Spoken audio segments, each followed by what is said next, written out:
And it really is important, I think, to pause and remember and hold in our hearts those who we've lost. And it's particularly painful and heartbreaking when it's people murdered just for their the color of their skin, their race, by a hateful and deluded, human. And I want to, as many have said, I want to hold them in our hearts today and say their names. And I will, as Karen did a few days ago, just read the names of the 10 African Americans who were gunned down at the Tops Friendly Market in Buffalo on May 14th. Celestine Cheney, 65, was a cancer survivor, a churchgoer, and a bingo player. Roberta Drury was 32, a beloved daughter and sister who moved home to help her brother fighting cancer. Andre McNeil, 53, who stopped at Tops to buy his 3-year-old son a birthday cake. Catherine Cat Massey, 72, a writer and civil rights and education advocate. Margus D. Morrison, 52, school bus aide, survived by his wife, 3 children, and a stepdaughter. Hayward Patterson, 67, a father and church deacon who fed the homeless and gave rides to neighbors. Aaron Salter Jr., 55, a retired police officer who died trying to stop the gunman and saved, I think, at least 6 more people, saved their lives. Geraldine Talley, 62, expert baker and friend to everybody.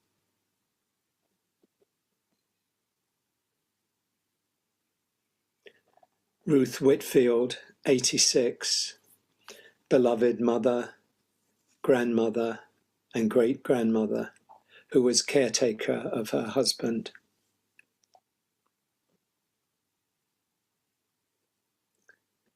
Pearl Young, 77, who ran the local food pantry and loved singing, dancing, and her family.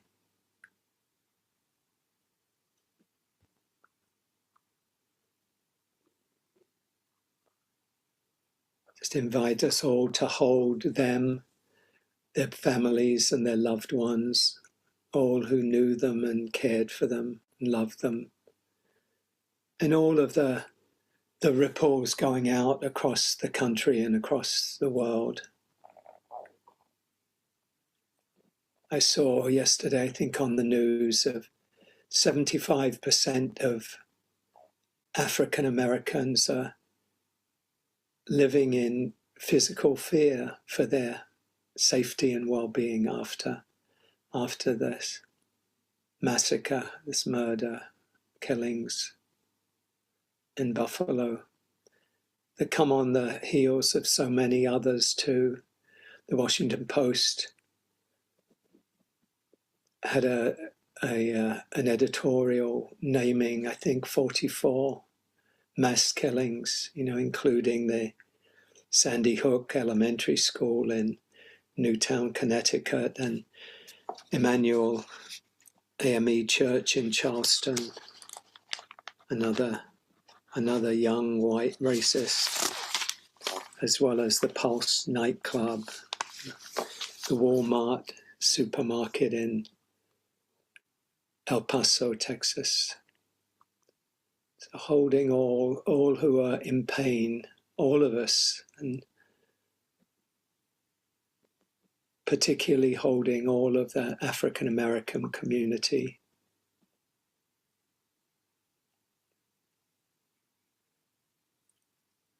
Creating a field of loving kindness to hold everyone, and maybe reflecting on how each one of us can be part of healing from the centuries of injustice and oppression, racism. There's still a scourge 400 years after 1619.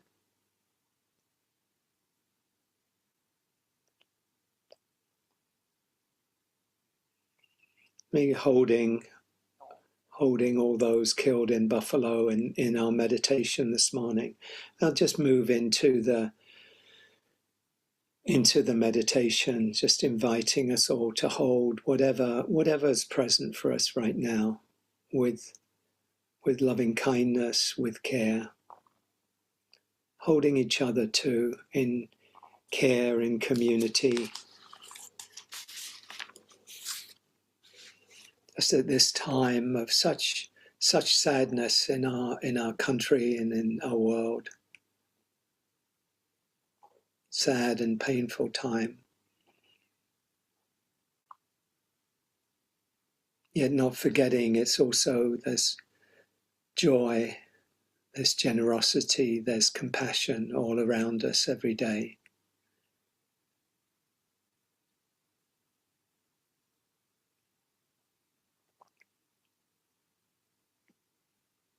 So letting yourself settle into a posture that's comfortable, relaxed, with as much ease as you can find right now.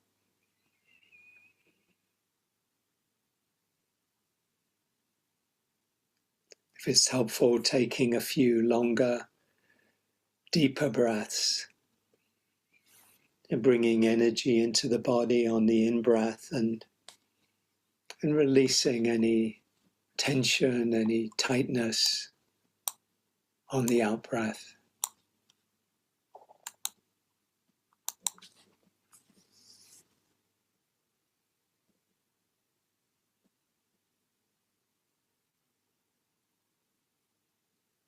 Breathing in, calming the body.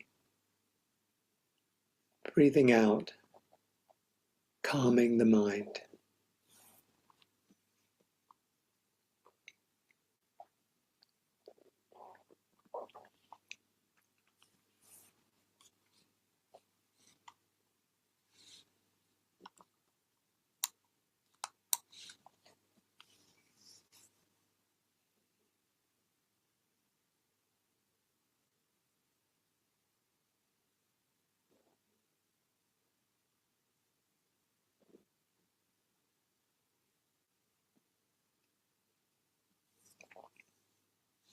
If it feels possible and right now, you might just invite a half smile to your face.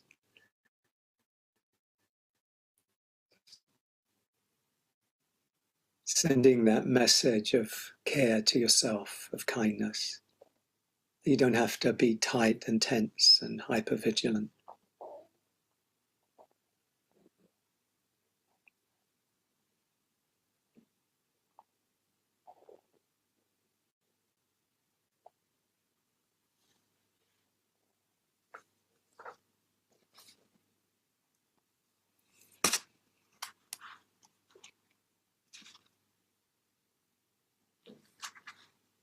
Just relaxing and being aware at the same time.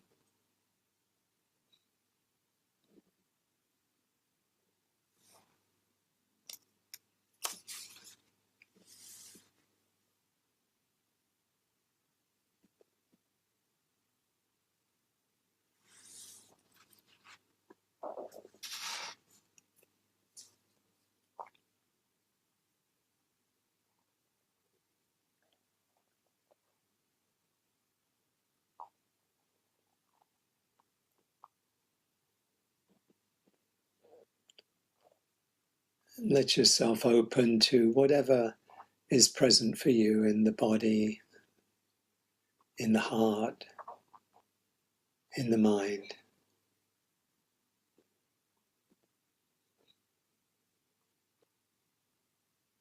Making space for whatever is here, whatever's present.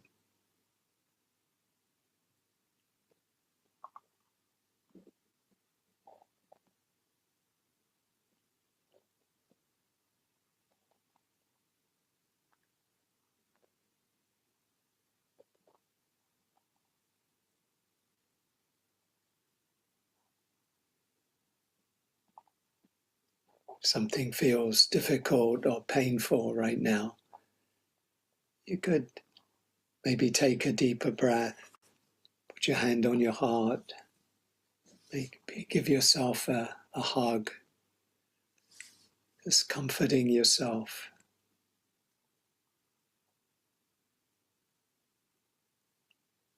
helping you to be with whatever is present right now.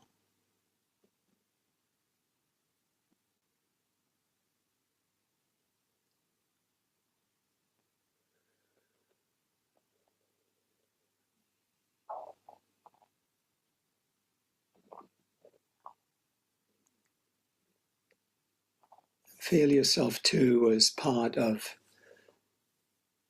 this community, being held in kindness and compassion.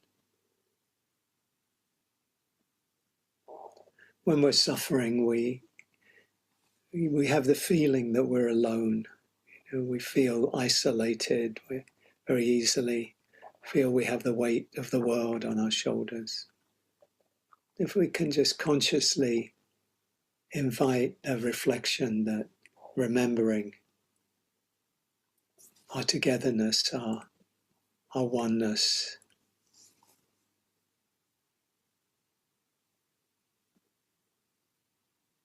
the support of community, of Sangha.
As you may notice, the mind can at times be very flighty, kind of have a mind of its own, go off into the past or future or worries or daydreams or memories. So it's helpful to have a way of gathering the attention, and our breathing is one of the most common and most powerful ways of just focusing, letting ourselves be here. As we focus on the breath, over time, the thoughts tend to be less intrusive, and the mind tends to settle and calm. Not always in one sitting, but over time, as we practice, just letting the awareness come to our in-breath and out-breath. Breathing in, breathing out. And when we notice the mind has gone off, just to come back again. In-breath, out-breath.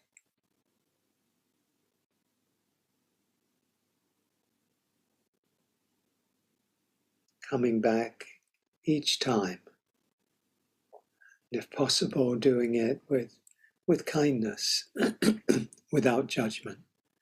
Just seeing that this is what the mind, habitually does until it's kind of trained more helpfully to be here, to have the present be the default or more of the default than the wandering mind.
Can this moment be a moment of peace, a moment of presence?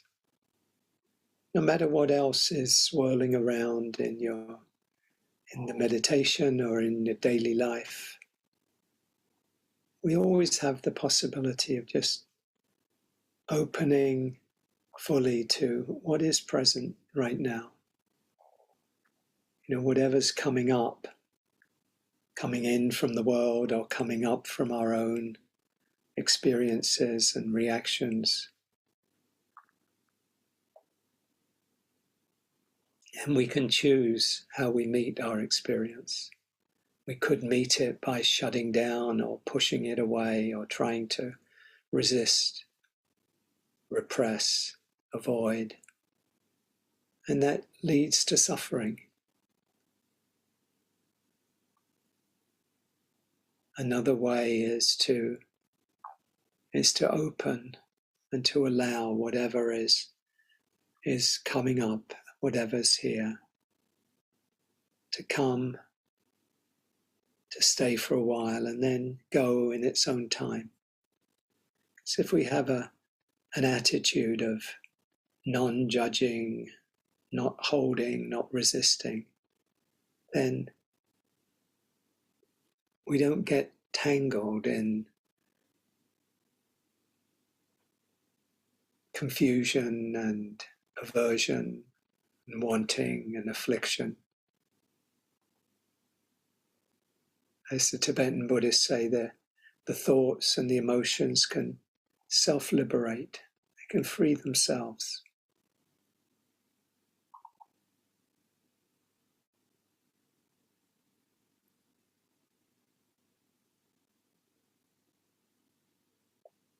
Dorothy Hunt says, peace is this moment without judgment.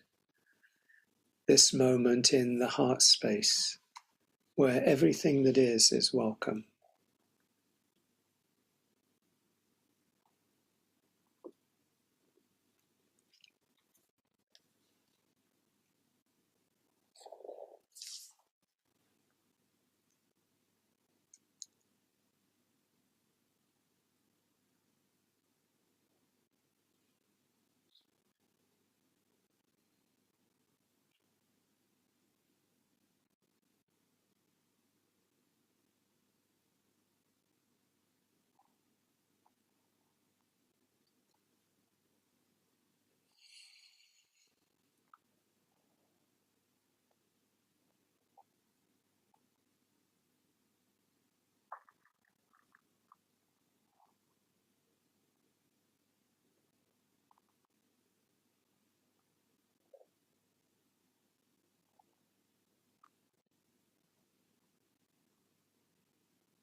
share this poem from Muhyiddin ibn al-Arabi. There was a time I would reject those who were not of my faith, but now my heart has grown capable of taking on all forms. It is a pasture for gazelles, an abbey for monks, a table for the Torah, Kaaba for the pilgrim. My religion is love. Whichever the route love's caravan shall take, that shall be the path of my faith.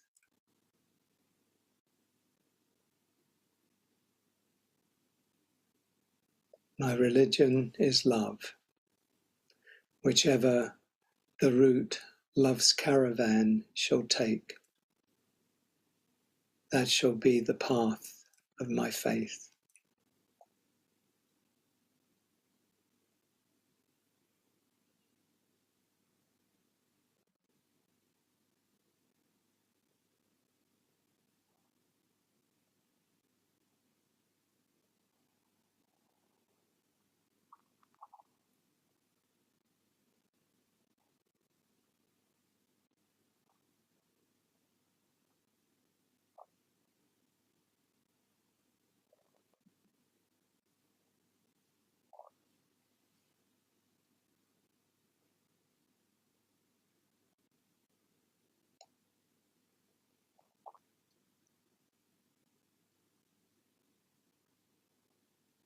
As we finish up the meditation, I invite us to just hold each other in our hearts this morning and hold all of those who are suffering from the killings in Buffalo last Saturday, and all of the ripples of pain that have gone out across the country and even wider.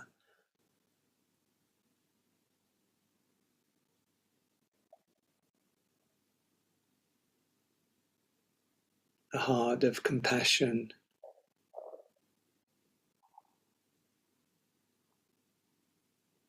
caring for the suffering of others or another, and wanting to alleviate that suffering.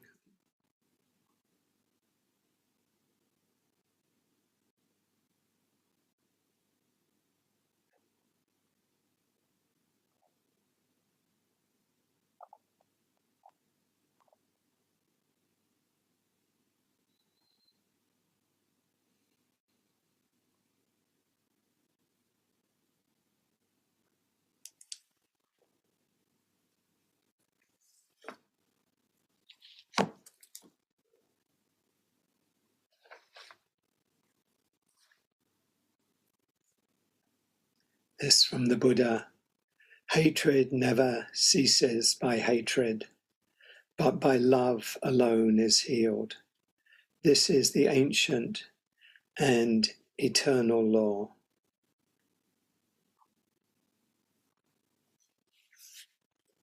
Like a caring mother holding and guarding the life of her only child, so with a boundless heart, hold yourself and all beings.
So welcome back, everyone, and welcome to those who have joined us. Nice to see you, Bill.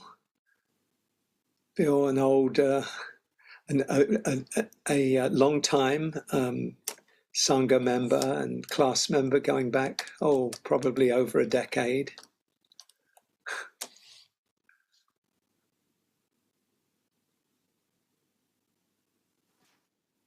Old is for real. Sorry? Old is okay. Old is for real. That's great. Yeah.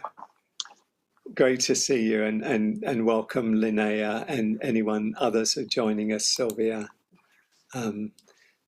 Quite a few, just see the names here. Welcome everyone. Nice to see you, Rosemary. Hope your back is continuing to improve. Diane, good to see you. We'll both be in Ireland. We'll be in Ireland together. And everyone else who's with us. What I wanted to reflect on today and share on today is thinking. Thinking. I want to think about thinking. I want to talk about thinking. How our thoughts can be so helpful to us, so valuable to us. And I'm not thinking so much now of, creativity and writing and inventing and all those things. That's wonderful. That kind of our minds,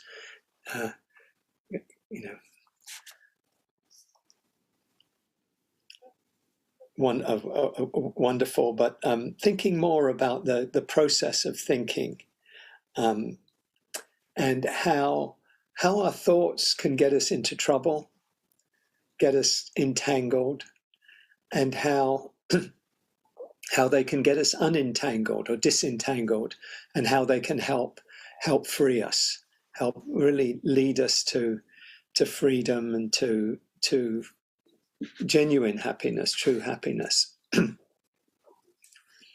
I want to share a few good bit from not a long discourse of the Buddha, but a medium length. It actually comes from the medium length, the middle length discourses,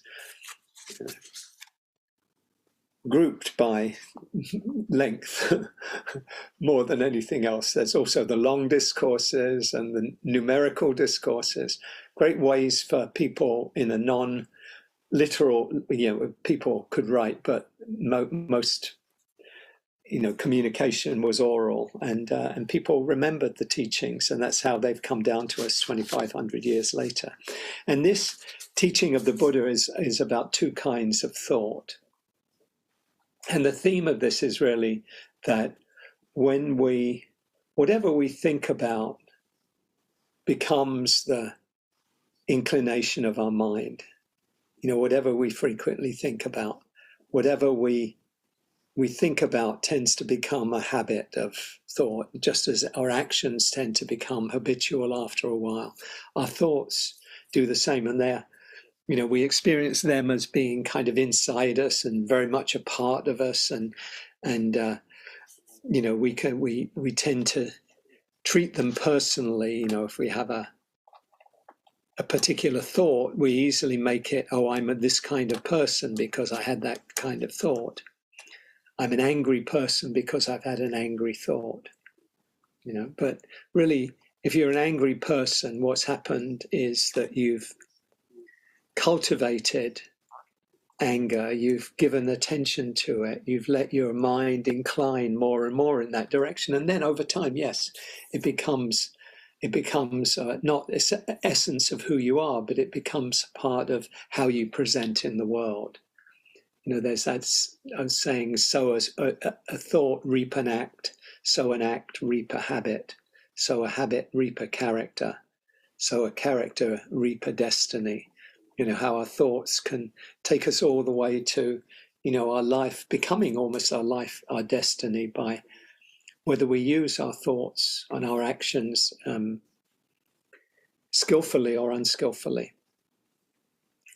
So this is a story the Buddha told about his experience before he was enlightened. And he was still, like probably everyone here, still working on the tangles of their lives, of his life. He was still trying to find the answer to, is there an end? Is there an end to suffering in this life? And he said,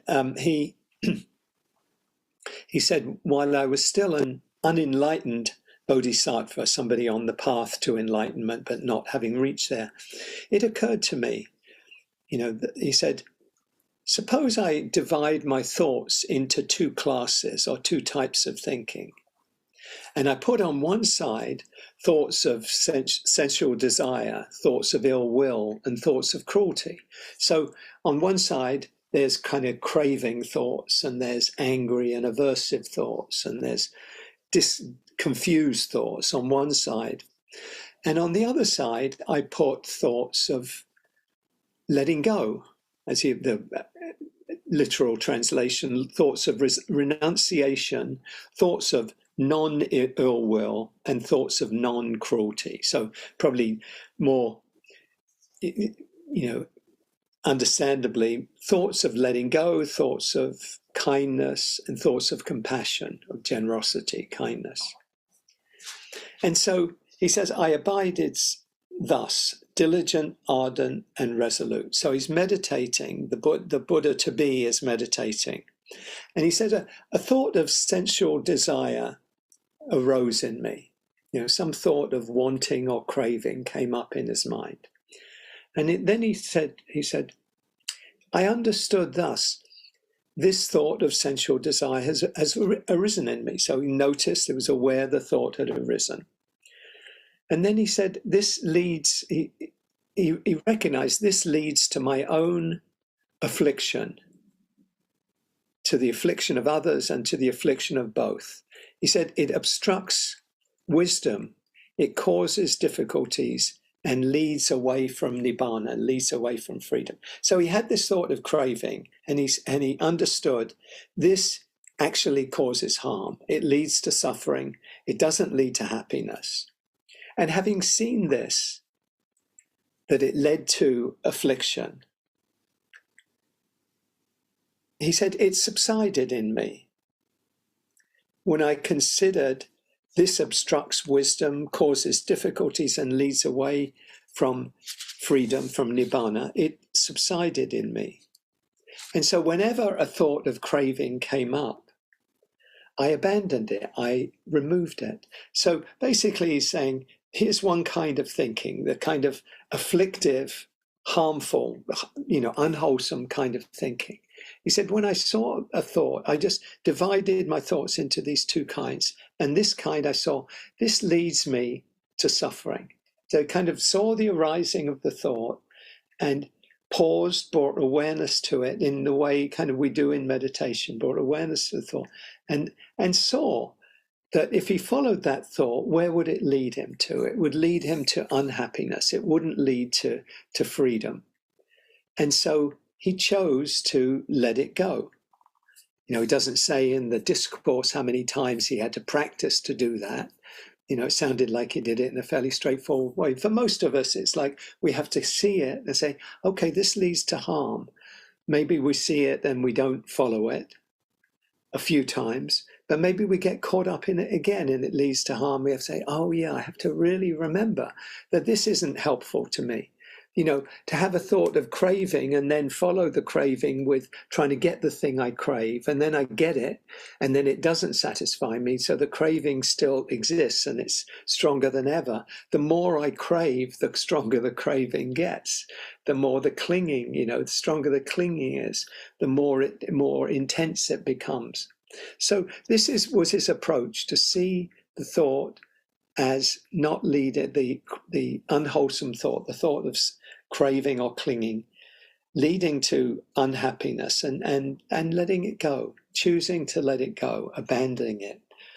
And he did the same with other kind of afflictive thoughts. He did the same with thoughts of anger and blame, aversive kind of thoughts of cruelty. And he then comes to the the understanding, the pith really of this teaching, or a core element.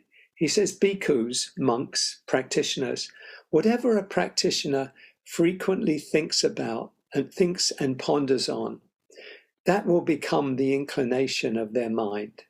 Whatever somebody frequently thinks about and ponders on, that will become the inclination of their mind. So I think it's worth pausing there and asking ourselves, what do we think about and frequently think about and ponder on?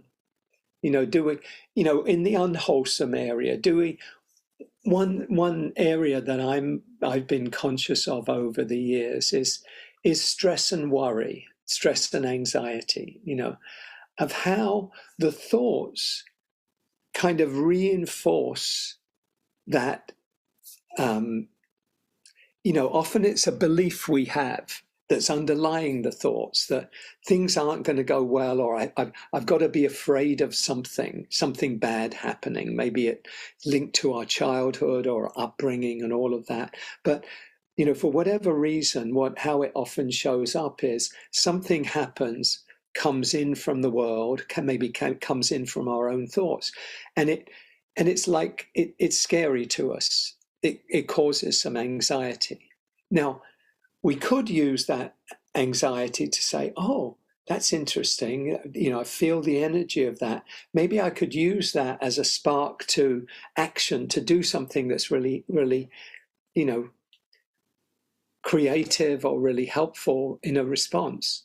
But typically what we do is a thought like that comes up in the mind of like, oh shoot, this is going to happen, and then that's going to be really bad, and then the mind easily hooks onto that, and then something else negative or bad comes up, and then we get more and more, particularly if the situation or what's going on in the world, in our lives is maybe troubling to us, or we have other difficult things going on, very easily we get hooked into that kind of thinking. This is just one example of unwholesome thinking, stressful, anxious thoughts.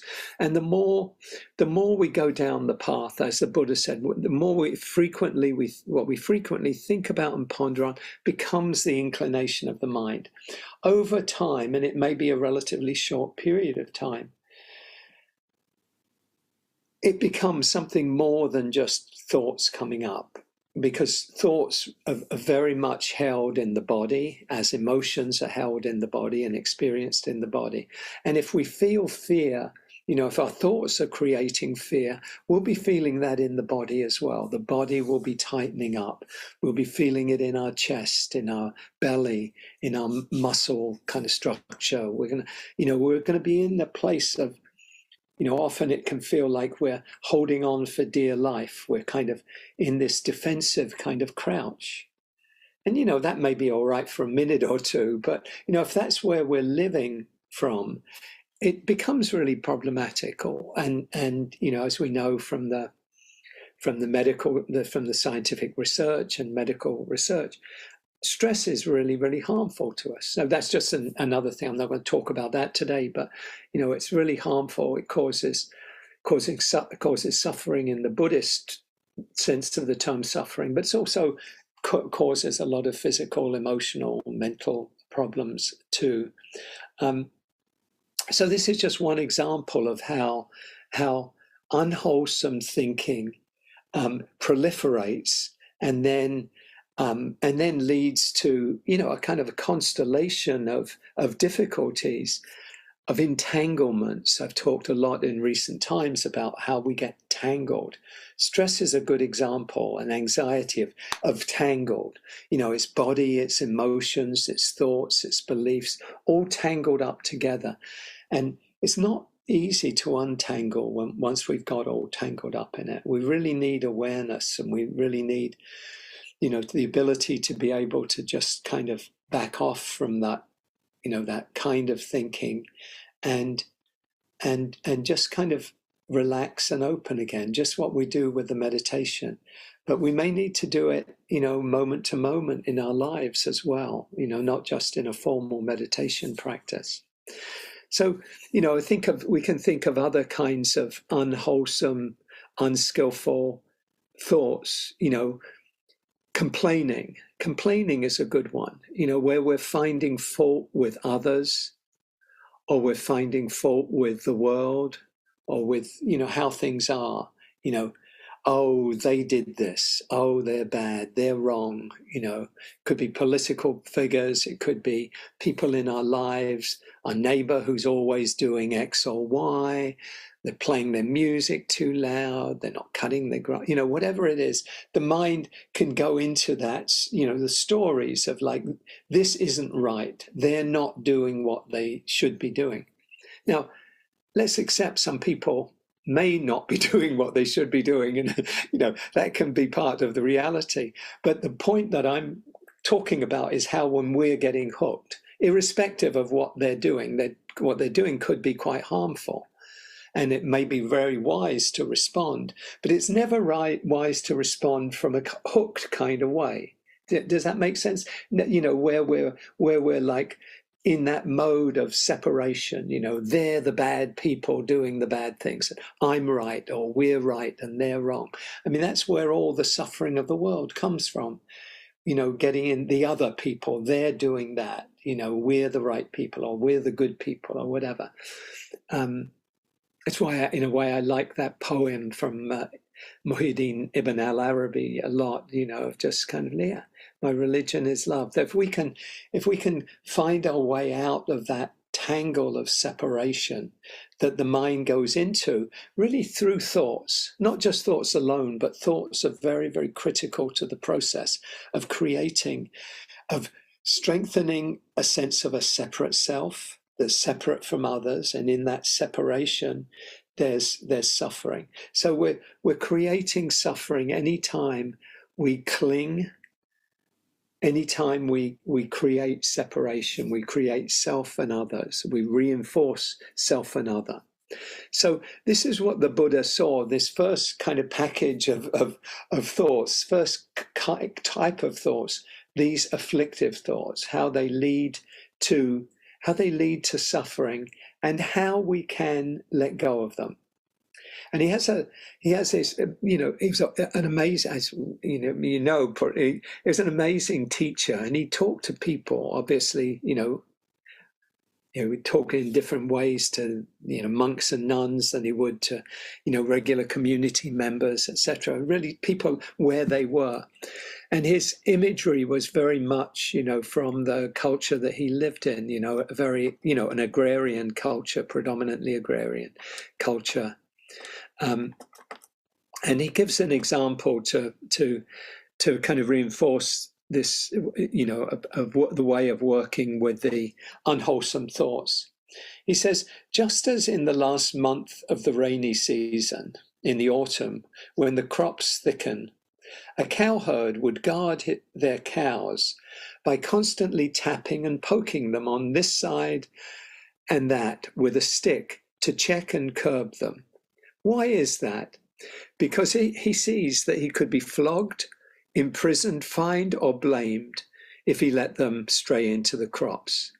So in the same way, he thinks, the way we work with our mind is, don't go, be very vigilant about going into this kind of thinking. In the same way as, you don't want to be in charge of the cattle when they're destroying your neighbor's crops and you're going to get fined or punished or sent to prison for it. You need to be very vigilant. In the same way, be very vigilant with these unwholesome thoughts. He says, so too, I saw in unwholesome states danger, degradation, and defilement, very strong words. And in wholesome states, the blessing of renunciation, the aspect of cleansing. So cleaning out the being at the heart. So seeing the cost, the price to be paid for the unwholesome thoughts. He said, I abided thus, he sat in meditation, this diligent, ardent, and resolute. And he says, a thought of renunciation came to me once he'd let go of the harmful thoughts, the afflictive thoughts. He said, a thought of renunciation, of letting go, arose in me. And he said, I understood thus, this thought has arisen in me, and it doesn't lead to my affliction or other people's affliction or both.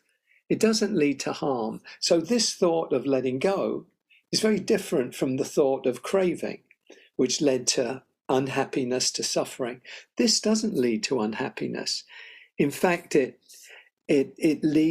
aids wisdom, he said. It doesn't cause difficulties, and it leads to nibbana, it leads to freedom.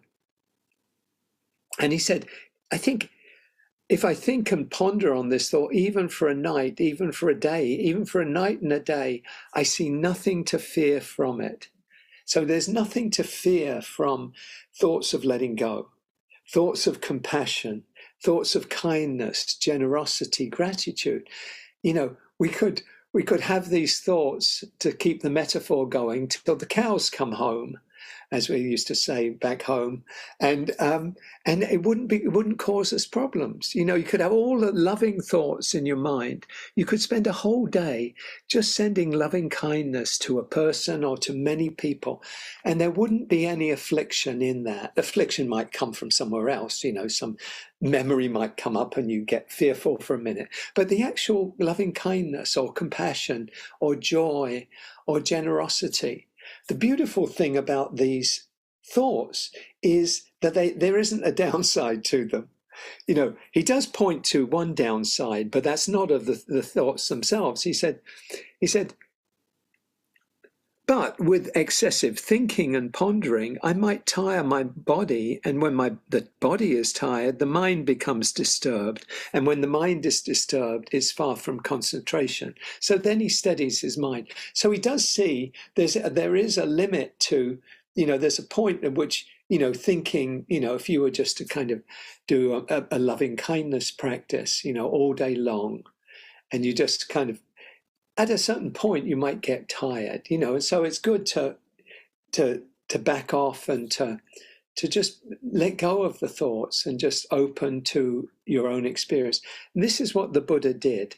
He did this with thoughts of letting go. He did this with thoughts of compassion, thoughts of loving kindness. These wholesome thoughts, he practiced these. He saw that they didn't lead to affliction, that they were present, they didn't lead to affliction, they led to happiness, they led to well-being. And the only thing he needed to be concerned about is, you know, there's a limit to everything in terms of one's stamina and stuff. And so, you know, and the body gets tired with too much thinking. So to let go of them, you know, when you need to, and then just rest, and let rest in a mind free of all kinds of thoughts. And this is what he did. And, you know, he became very, very still, very absorbed in peace, in happiness, in well-being.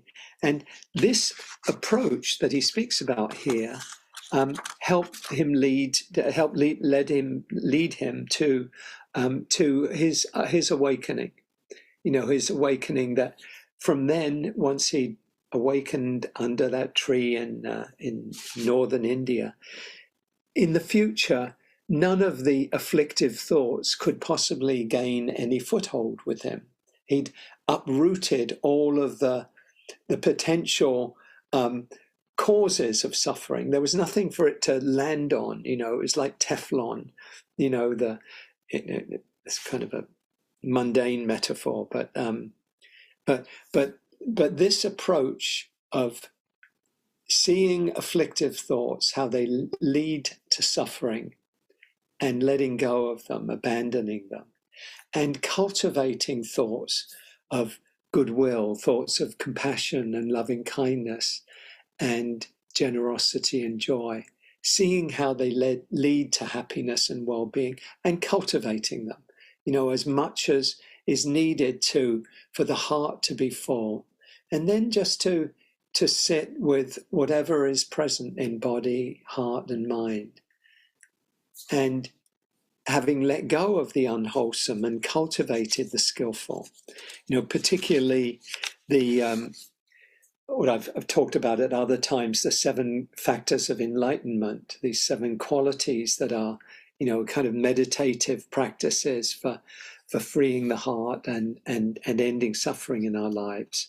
Those are particularly skillful qualities, but any wholesome qualities that open the heart, that connect us to others, that connect us to life, will support us and help lead us to freedom from suffering. So there's a little bit more, but just for time, I won't go into the other metaphors. I will just, the one metaphor I'll share is, he said, with the wholesome thoughts, he says, just as in the last month of the hot season, when all the crops have been brought inside the villages, so all of the, the harvest has been brought in, a cow herd would guard their cows while staying at the root of a tree or out in the open, since they need only be mindful that the cows are there. So they don't have to be worried about stamping on the crops and causing harm. So it's a much more relaxed kind of awareness. So he's saying, like the cow herd, when the crops are being, where the soil is still being tilled and the crop, when the crops are still being grown and damage can result, one needs to be vigilant. So with the unwholesome states, the mind needs to be vigilant. But with the wholesome states, you don't need to be really vigilant about them. You can just allow them to be there. Just know that they're there. Just as the cow herd knows that the cows are there. They haven't wandered off completely. So a whole different kind of much more spacious relationship to this kind of thinking. So this is what the Buddha talked about as the 2 kinds of thinking. Thinking that leads to suffering and thinking that leads to joy, to happiness, to freedom. And it all depends. See something so awesome. It all depends on what we cultivate. As of 4/27/2020. Hello, make sure you're on mute. We're getting some. So it depends on what we do with our thoughts and what kind of thoughts we cultivate. Are we going to, cultivate thoughts of hatred? And it's clear where that leads. If we follow thoughts of worried, anxious thoughts, where's that going to lead us? So maybe just in the last couple of minutes of this talk, I'd invite you to reflect on, in a kind and non-judging way, on, is there a kind of thinking that you get into that does get you in trouble or get you kind of entangled? Is it wanting somebody to be different than they are, wanting people or the world to be different,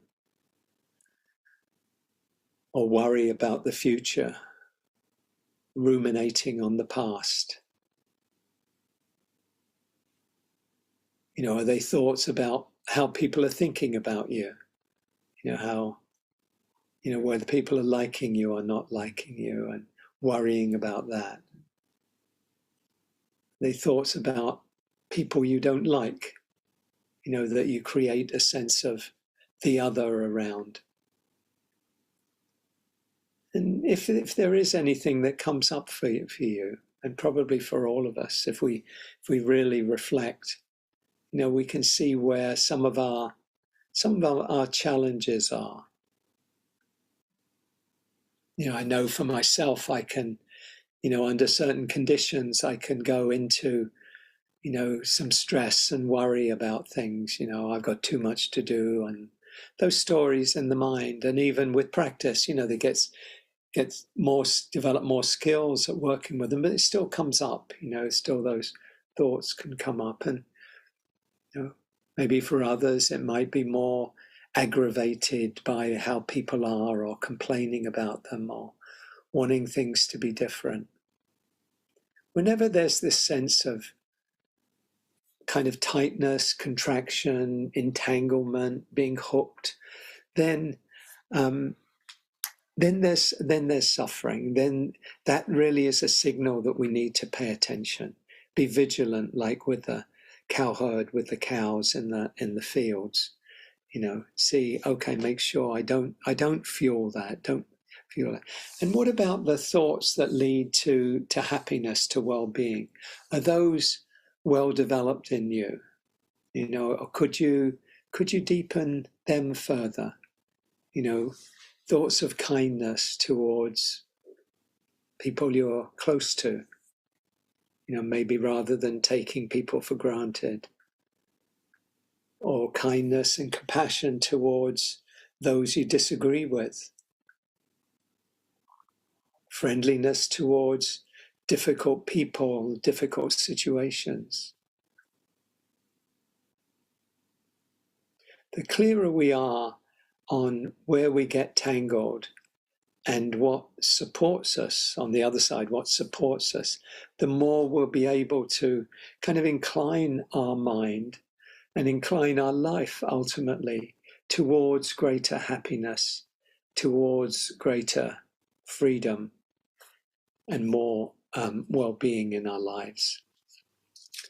So I'll pause here, invite you to reflect on that. We'll have some sharing after Emily has led us in some movement. But I hope that gives you some food for thought, and that maybe you can give some time to and work with in the times ahead. So thank you for your kind attention, and over to you, Emily.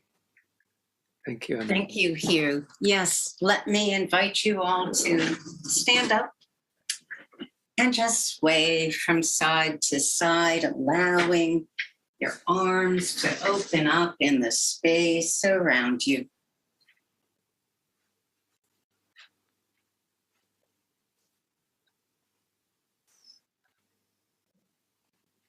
And open up wide, expanding out. Inhale, lifting your arms up. Exhale, soften your shoulders down.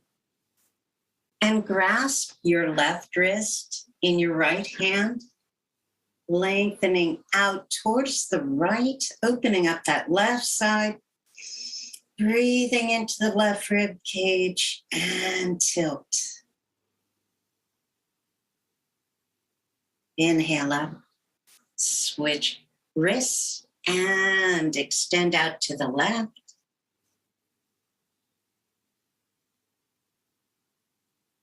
Inhale up, float your arms down, roll your shoulders together.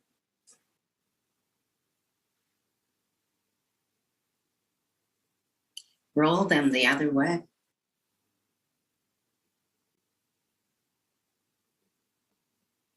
Come to center, bring your hands up into cactus arms. Holding the elbows up, exhale as you drop the arms down. Inhale, rise. Exhale, drop. Inhale, rise up. Exhale, drop. And lifting up, extend your arms out. Turn your left palm up. And on the inhale, switch your left palm down, your right palm rises up. And switch, and switch. And last time to the left, to the right. Drop your arms down, roll your shoulders independently.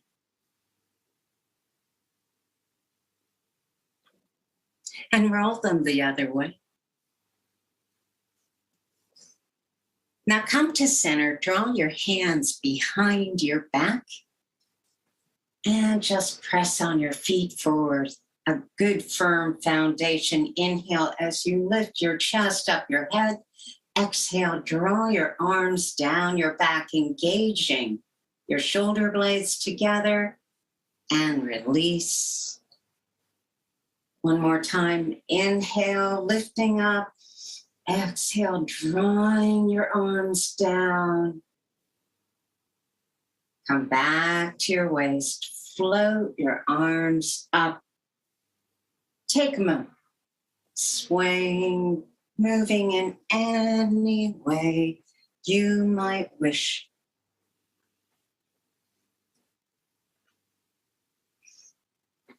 Now come into a flat back, placing your hands above your knees.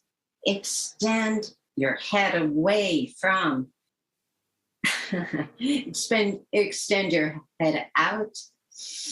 Inhaling and exhale, drop down to a comfortable place. You know where you should be. Just allowing, paying attention to what happens when you exhale. What happens with the inhale?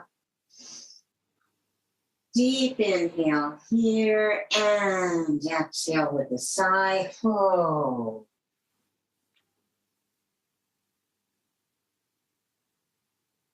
And then place your hands above your knees. And inhale, tuck your tailbone under, roll up, stacking the vertebrae, bring your shoulders up around your ears. Exhale, soften, allow them just to rest down. Now, turning your palms out on either side. Draw your arms up overhead. Bring your palms together. Exhale, draw them to your heart to rest here. Turn them out to the group, sending energy. Turn them to the earth, that place of abundance. And we're going to, on an exhale, draw the hands back up in a circle. So, whoosh. Good. Down to your heart, out to the group, down to the earth, and whoosh. And now just bring your hands to your heart and take a bow. Thank you, everyone.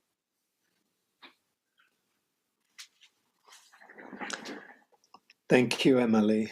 Lovely as always. Welcome back, folks. Welcome back. Let's take a few minutes to see if there's anything anyone would like to share, either coming out of the group discussion, obviously confidential in terms of any information shared there, but feel free, anything that's that's shareable. And generally, anything anyone would like to share, anything that's up for you, that's present, any questions you have, please feel free, and we'll open it up. So Diane. Diane. Yeah. Can you hear me? Yeah. I don't often love stories about myself, but I was talking about this in the small group, and I thought it's just very sweet. And it's about the hamster wheel in the brain, that gets rolling around, and that poor hamster keeps running and running and doesn't really get anywhere. But sort of getting better at noticing when I'm getting tense or anxious or my mind's just spinning. And in meditation at one point, I was sort of started being more mindful of the hamster, what the hamster was going. It's like, you poor hamster, you must be exhausted. Gosh, I need to take care of the hamster. It's like taking the hamster off the wheel and holding it and just saying, I need to take care of the hamster and love the hamster. It's like, okay, love the hamster. And so when my mind gets going, I sometimes have to remind myself, love the hamster. Like, poor thing. and it brought this sense of relief and gentleness, I guess, to a part of myself, and also interrupted the cycle in a really sweet way. Beautiful. I love that. I love that. Love the hamster. That's what very memorable. Love the hamster. Yeah, it's so much wisdom and kindness in that, Diane, that our tendency, when difficulties or obstacles come up, is to treat them as difficulties or obstacles rather than befriending them. There's a book that we read in the Heart Practices course that we finished just a couple of weeks ago, by Christina Feldman. It's called Boundless Heart. It's a beautiful, beautiful book. I really recommend it if you're not familiar with it. But there's some things she's really, really clear about, that I found really helpful. And one thing that relates to what you shared, loving the hamster, is she speaks about the heart practices, loving kindness, compassion, joy, etc., as something more than just being kind or friendly to people, but also to be friendly to experiences and situations. So befriending the difficulties, befriending the tangle that we've caught in, befriending the hamster, although the hamster's a sentient being, but it's actually a metaphorical sentient being. But you're befriending that kind of, that part of yourself that kind of wants to look after you, wants to take care of you and see that you're safe, but may not be so helpful, may think it's being helpful, but actually isn't. And then so in a way your job is to say, it's okay, you can come off the wheel now. and other parts of this internal family system can take care of things. But I love the metaphor, and particularly just the heartful quality of that, of just okay, yeah, and it's so wise and so kind, because it, as you said, it allows the space for to be with it in a different kind of way. So thank you, Diane. Thank you. And Robin, you'd like to share something? Yeah. One thing I shared in my group was probably the biggest thing that's been weighing on my mind has been I've been looking for another place to live. I'm here in the DC area, I'm in Maryland. And I've realized there's just been so much fear around not being able to find a place that I think that's been driving my results. And so I just thought I would share that, and I will put my number where my name is on my face. If anybody has any leads, I may well need just be in a temporary place so I have a little bit more time to continue to look. Put my I don't have a lot of things where I am right now, but put my things into storage and then continue to look to find home. But I just thought I would share that with the community. Thank you, Robin. And I think it would be fine to share that on the listserv. Are you on the CML listserv? I am. Yeah, and just kind of put it out there, because that's probably 10 times as many people as are on here at the moment. And feel free to do that. I mean, it's, not that, it's not its main purpose, but when somebody is in looking for support, it seems to me a lovely way of kind of reaching out to people. That's one thing I would say. The other is, okay, kind of question, how have you been holding that in a kind of meditative way? The fears that are coming up for you, how's that been? Have you been able to kind of make space for them at all? Well, I would say yes and no to that. Lately, my plan of action for most days, at least my aspiration, has been ask, act, ask, act. In other words, just get really quiet and listen within. It's like, okay, so what's the next right action? What's the next thing to do? And then listen. And if something arises, a certain person to contact or a certain, email to make or whatever, then to do that. And then it's like, okay, now what's next? Because I believe that there really is the possibility of being guided by by an inner wisdom and a greater knowing. Yeah. Up here is like, kind of, there's a lot of racket going on. Yeah. Yeah. Yeah. And again, it's kind of like a bit like the talk today. I mean, who's in control? Is it that more kind of contracted mind that kind of needs to get an answer, or is it a more spacious, kind of a wiser, more compassionate part of your awareness is in the driver's seat? And if it's the former, then what practices can be helpful to just help you kind of get off that wheel, get off the hamster wheel, or get off that proliferation, and just kind of, okay, can I be okay right now with the tightness that I'm feeling because I'm noticing, because there's fearful thoughts in my mind? Can I just step away from the thoughts and just let myself feel the feelings? And then when the thoughts come, not to treat them as like this is the boss that I've got to follow whatever the boss is saying, and go running after it. I've shared many times the thing about the person galloping along at top speed on a horse, and somebody shouting out, "Where are you going?" And the rider shouts back, "Don't ask me, ask the horse."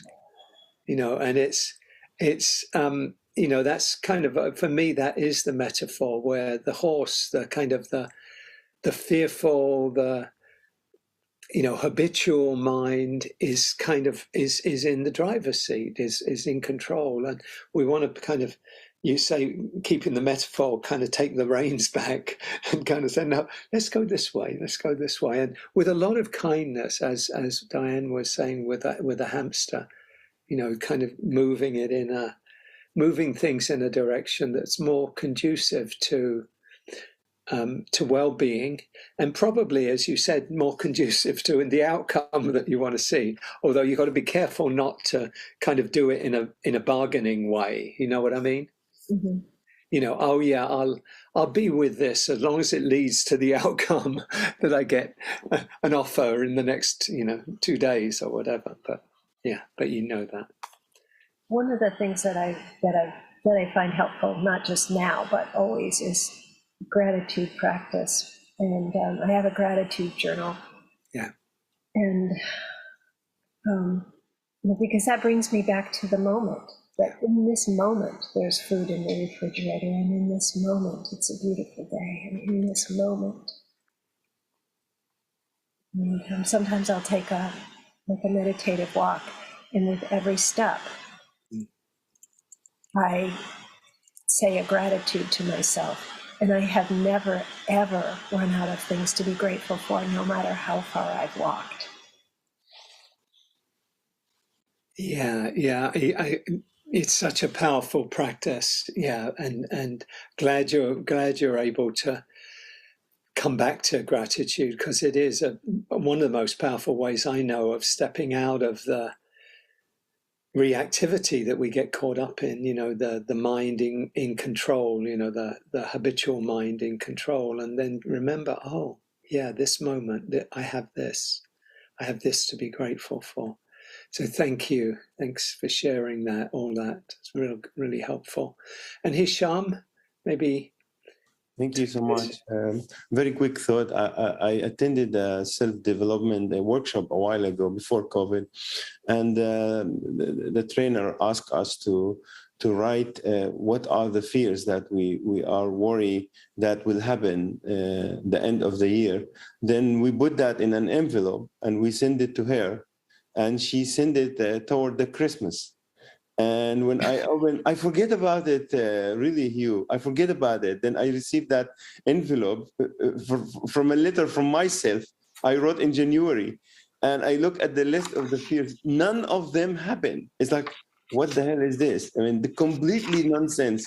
And all my mind at January was creating all this like nonsense scenarios, Hugh, that did nothing. And this woman like blew my mind. At the Christmas, I'm receiving a letter from myself saying, by the way, you was like planning to live in that damn fear for a year for no reason. So I just wanted to mention that that exercise. Beautiful. That's lovely. That's lovely. What a great story. What a great story. Great teaching, really, that you received from that. It brings to mind two quotes. One often attributed to Mark Twain, but I think it's from Montaigne, who said, my life has been filled with terrible misfortunes, most of which never happened. Right? That's one. And the other is from the Buddha, is that whatever you think it will be, it will always be different. Whatever you think it will be, it will always be different. I read that from a reputable source, and I don't know if this is just a little bit of an aside, but on the internet you'll find fake Buddha quotes. You've seen those fake Buddha quotes? I'm sure they have fake Jesus quotes and fake Moses quotes and fake Muhammad quotes as well, but fake Buddha quotes, because people tend to say, oh, this is a nice warm thing to say, let's attribute it to the Buddha. But I know I read it from somebody who I really respect, so I'm taking it as the real thing. But even if it isn't, whoever said it, whatever you think it will be, it will always be different. Anyway, your story is really lovely, and so glad that you were able to see the humor in it, and humor's always pretty much opens up space in us, I think, when we see the funny side of things, because it is at the deepest level, there's some kind of cosmic humor in all of this, I think. So Karen, I did want to just check with you. I did want to really just thank you again for your session on Thursday evening. I really appreciate you sharing there about the buffalo killings. So thank you for that. And if you I don't know, I'm not wanting to put you on the spot, but just want to recognize you and thank you, Karen. Thank you. Thanks, Karen. And I think what we'll do is, it's nearly time actually, so let's just have a couple of quiet minutes of meditation, and then we'll have some announcements. So just letting the attention come inward and notice what's present right now.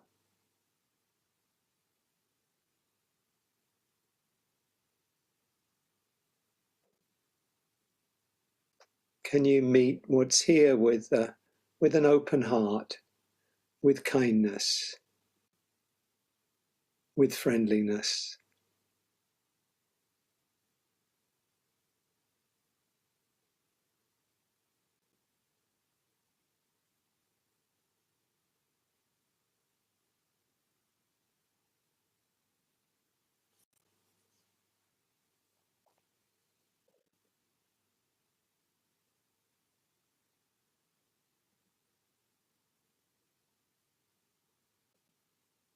Feeling us all here together, held in community, in just a field of kindness. You might finish just by breathing in a wish of kindness and compassion for yourself, wishing yourself well. May I be happy. May I be held in loving kindness. May I live with ease and with kindness. Maybe breathing out a wish of an intention of kindness to everyone who's here, all of us here. May you be happy, safe, whatever your wish might be. May you be peaceful, free from harm.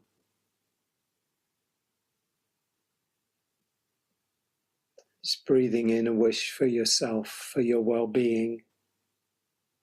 Breathing out a wish for our world, all of the beings, wishing safety, compassion for all beings, all humans, all sentient beings. May you be happy. May you be safe. May you be held in loving kindness.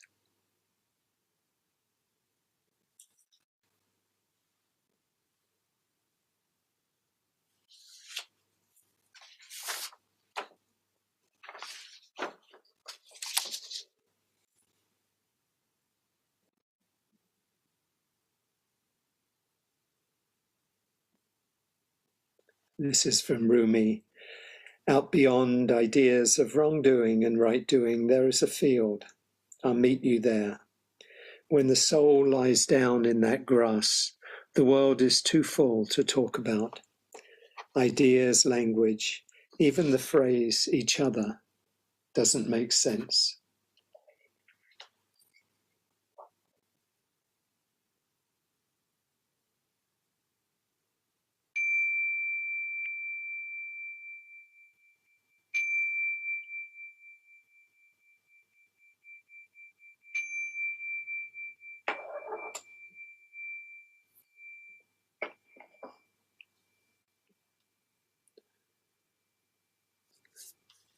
Thank you, everyone. A couple of quick things from me, and then I'll pass it over to Margaret. I don't have a lot of upcoming things in the next few weeks that aren't already close to happening, but in the fall, I'm going to offer a 6-week course on the 4 foundations of mindfulness, the Buddha's kind of basic teaching on mindfulness. And it's not on the website yet, but it hopefully will be in the next month or so. That should be in October and November of this year. Mention that these classes, as you know, most people know, are offered freely, but you're invited, if you're able to and inclined to do so, to make a donation. Dana, generosity is the way the teachings have come down through 2,500 years. So thank you for your support and kindness.